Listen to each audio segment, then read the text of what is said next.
Ob slabem vremenu s šibkim vetrom se je letos zbralo zgolj nekaj jadralcev.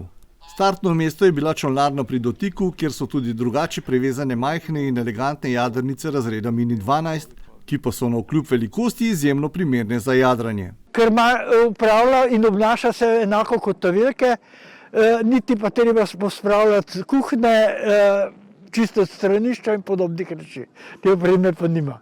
Za pričetek jadranja z jadrnicami razreda Mini 12 je bilo bistveno dobro sodelovanje z jadralci z Bohinjskega jezera, kjer imajo teh jadrnic največ in od koder jih pozimi tudi pripeljejo na Zbiljsko jezero.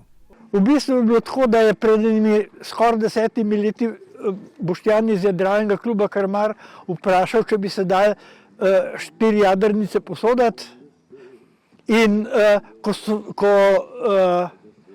so bile vrnjene, sva midva preden so bile vrnjene, vse popravljati, kar je bilo na tistih jadrnicah narobe, tako da so bile v boljšem stanju, kot so bile posojene, in na koncu so bile potem tudi naslednje leto je bilo pol 8 jadrnic, ki so bile posojene brezplačno. Jadranje na jezeru je drugačno od jadranja na morju, saj konkretno na Zbiljskem jezeru veter pogosto menja smer, velikokrat pa tudi piha zgolj malo časa, kar vse vpliva na jadranje.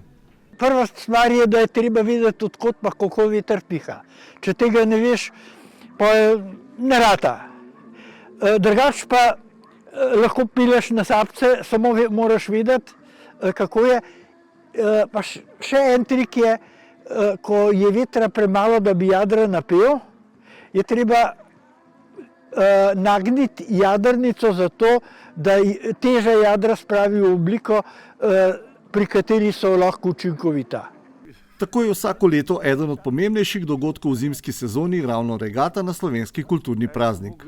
Glede na to, da je Prešeren napisal zgodbo o podvodnem možu, imamo mi lahko tudi regato v spomin njegovega podvodnega moža. Če boste Zbiljsko jezero obiskali v prihodnjih tednih, boste lahko uživali ob pogledu na te lepe male jadrnice.